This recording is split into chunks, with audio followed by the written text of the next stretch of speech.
Hello friends, આજે આપણે બનાવીશું બાજરીના વડા. આ વડા આપણે એકદમ અલગ રીતે બનાવીશું, જે ખાવામાં ખૂબ જ સોફ્ટ રહેશે. તેના માટે સૌથી પહેલાં આપણે એક કઢાઈમાં તેલ મૂકીશું. તેલ ગરમ થાય એટલે આપણે એમાં હાથેથી મસળી અને થોડોક અજમો એડ કરીશું. ત્યારબાદ તેમાં હિંગ અને લસણ મરચાંની પેસ્ટ ઉમેરીશું. લસણ મરચાંની પેસ્ટને આપણે સારી રીતે સાંતળી લઈશું. ત્યારબાદ તેમાં તલ ઉમેરીશું. તલને પણ આપણે તેલમાં સાંતળી લઈશું અને તલ ચટકવા લાગે એટલે આપણે અંદર લીલું લસણ એડ કરીશું. અત્યારે લીલું લસણ સરસ આવે છે અને લીલું લસણ એડ કરવાથી તેનો ટેસ્ટ પણ ખૂબ જ વધી જશે.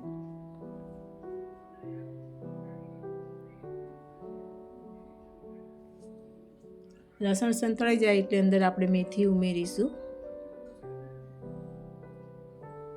અને મેથીને પણ અંદર સારી રીતે હલાવી લઈશું.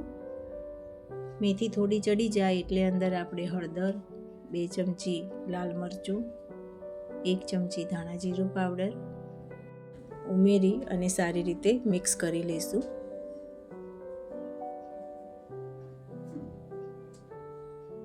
પછી આપણે અંદર 2 વાટકી પાણી ઉમેરીશું.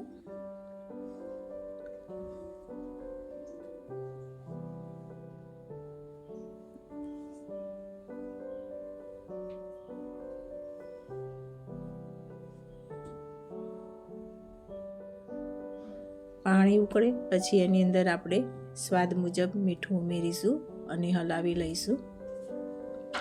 અને અંદર 2 ચમચી આપણે દહીં ઉમેરીશું. અને જો તમે ગળ્યું ખાવાનું પસંદ કરતા હોય તો આ વખતે અંદર તમે ખાંડ કે ગોળ પણ ઉમેરી શકો છો. મેં અત્યારે નથી ઉમેર્યો. ત્યારબાદ આપણે જે વાટકીથી પાણી લીધું હતું એ જ વાટકી ભરીને 2 વાટકી આપણે બાજરીનો લોટ ઉમેરીશું. પહેલાં 1 વાટકી ઉમેરી અને સારી રીતે હલાવશું અને પછી બીજી વાટકી લોટ ઉમેરી અને એને આ વેલણની મદદથી સારી રીતે હલાવી લઈશું.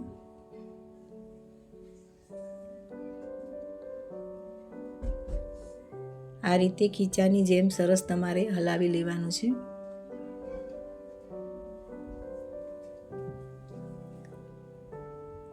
હવે આપણે એને ચમચા કે સ્પેચ્યુલાની મદદથી એને સારી રીતે હલાવી લઈશું. આ લોટ બફાઈ જાય એટલે આપણે આ બાજરીનું લોટનું ખીચું તૈયાર થઈ ગયું, જેને તમે આવી રીતે પણ ખાઈ શકો છો તો સરસ લાગશે. પણ આપણે અત્યારે વડા બનાવવાના છે તો હવે આપણે લોટને નીચે ઉતારી દઈશું અને એને સારી રીતે મસળી લઈશું.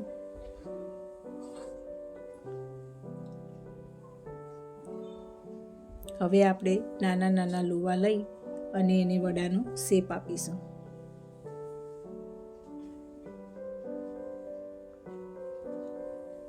આ વડા ટેસ્ટમાં ખૂબ જ સરસ લાગે છે અને બહારથી ક્રન્ચી થશે અને અંદરથી સોફ્ટ થશે. રેગ્યુલર આપણે જે લોટ બાંધીને વડા બનાવતા હોઈએ છીએ તે 2-4 દિવસ પડ્યા રહે એટલે પછી ચવડ થઈ જતા હોય છે, પણ આ તમારે 15 દિવસ સુધી એવા ને એવા જ રહેશે અને ખાવામાં પણ ખૂબ જ સરસ લાગશે. હવે આપણે આ વડાને તળી લઈશું.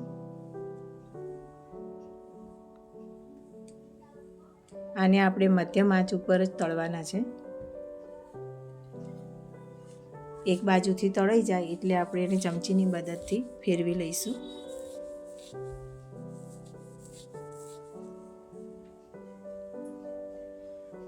તો આપણા વડા સરસ ફૂલી ગયા છે અને તળાઈ ગયા છે. હવે આપણા વડા સરસ રીતે તળાઈ ગયા છે. હવે આને આપણે એક થાળીમાં કાઢી લઈશું. આ રીતે આપણે બધા વડા તળી લીધા છે. હવે હું તમને એક વડું તોડીને બતાવું છું. તમે જોઈ શકો છો કેવા સરસ ફૂલ્યા છે અને બહારથી ક્રિસ્પી અને અંદરથી સોફ્ટ છે. જો તમને મારો આ રેસીપી પસંદ આવી હોય તો લાઈક, શેર અને સબસ્ક્રાઈબ કરવાનું ભૂલતા નહીં.